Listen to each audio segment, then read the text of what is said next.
Hi, this is Jim Hewling, and I'm so honored to welcome you back to this episode of Execution Insights.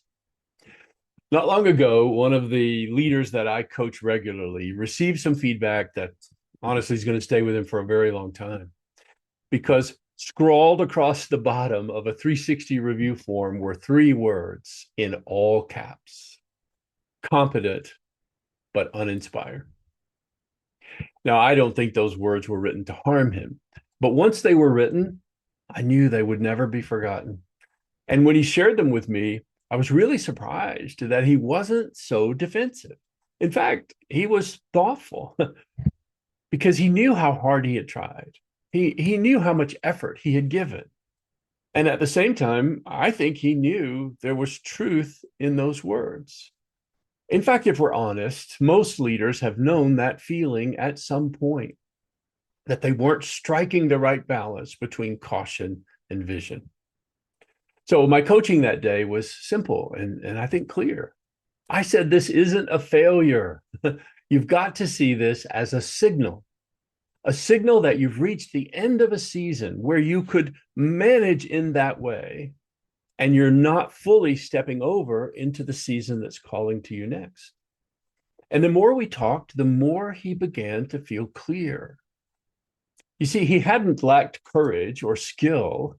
But what he had, and what many of us have, was an overabundance of caution that had governed his leadership. He had done what was required. He had led responsibly. He'd protected what mattered most. Those were all honorable outcomes. But over time, that caution, that thing that had served him very well for the first few years, had quietly become a ceiling he couldn't get past. And I think that's how those three handwritten words landed on the bottom of that review form, was to reveal to him that the strength he'd been relying on had slowly become the thing that was now holding him back. And after a moment or two, he looked up at me and he said, Jim, part of me wants to resist this feedback. After all, I'm doing my job. I'm fulfilling my duties. I'm showing up. My performance reviews are good. Then he paused and he said, but I have to say that another part of me feels strangely excited when I read those words, as if I were being invited to step into a great adventure. And I knew he was going to be all right when he laughed and said, even I want to see if I can do it. I want to know what happens if I become a leader who's all in.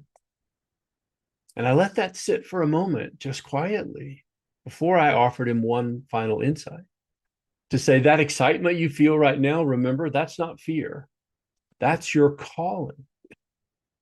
Now, we didn't choose to do anything reckless and we didn't take any great risk, but we did start with a simple question. What's one place in your leadership where you want to say yes, but something is still holding you back? And we talked about how to choose just that one place, to stop hedging.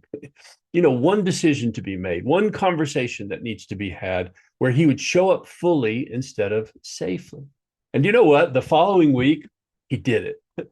He made a decision he had been postponing, not because it was risky, by the way, but because it just mattered so much. But in this moment, he stopped worrying about the optics and he spoke instead with clarity and with conviction. And if you had been watching it, you would say it wasn't that dramatic. I mean, nothing happened, nothing fell apart, but something inside of him definitely shifted. His energy, his life force started to return. And not because the situation had changed, but because he had changed. And I believe this is where so many leaders find themselves right now. We're standing at the edge of something more, but we're hesitating to step forward.